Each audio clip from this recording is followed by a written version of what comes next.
In 1903, a powerful empire set its sights on a land shrouded in mystery and guarded by towering mountains.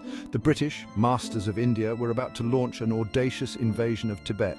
This was no ordinary military campaign. It was a clash of civilizations, a collision of empires, and a story that still resonates today.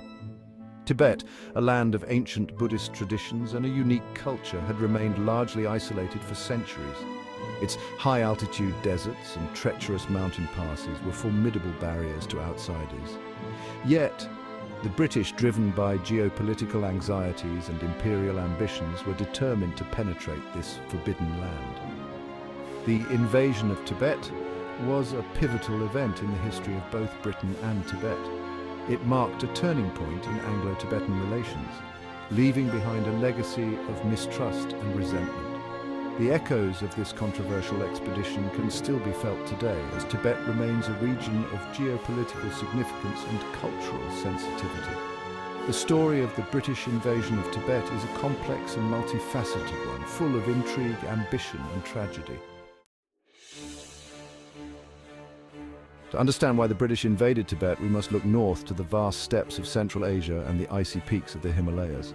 There, a high-stakes geopolitical rivalry was unfolding between the British Empire and Tsarist Russia, known as the Great Game.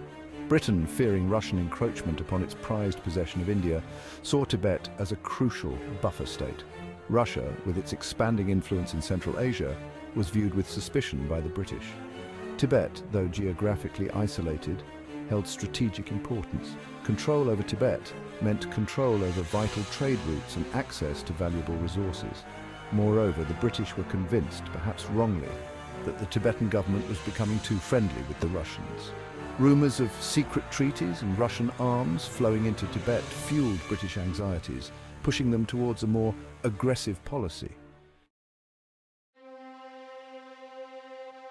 The central figure in this drama was Colonel Francis Younghusband, a British officer known for his explorations in Central Asia and his unwavering belief in British imperial might. Younghusband, appointed to lead the expeditionary force into Tibet, was a complex and controversial figure. He was a devout Christian, a keen observer of Asian cultures, and a staunch advocate for British expansionism. Facing him was the 13th Dalai Lama, the spiritual and political leader of Tibet. The Dalai Lama, a young man thrust into a maelstrom of international politics, sought to maintain his country's independence and preserve its traditional way of life. He was a man of peace, deeply suspicious of British intentions. The clash between these two men, representing vastly different worlds, would have profound consequences for Tibet. Section 4. Storming the Peaks, Reaching Lhasa. The British expedition, equipped with the latest weaponry and mountain artillery, faced formidable challenges as it made its way across the Tibetan plateau. Tibetan resistance, though poorly armed, was fierce and determined. The British, accustomed to military superiority, were taken aback by the tenacity of their opponents. Yet the technological gap was too great. The British, with their superior firepower, gradually overcame Tibetan defenses. The expedition's advance was marked by several key battles and arduous marches across treacherous mountain passes. The Tibetan capital, Lhasa, a city forbidden to foreigners, was finally reached in August 1904. The Dalai Lama, fearing for his safety, had already fled to Mongolia. His absence left a void in Lhasa, allowing the British to impose their will on the Tibetan government. Section 5. Echoes of Empire, the Legacy of Invasion.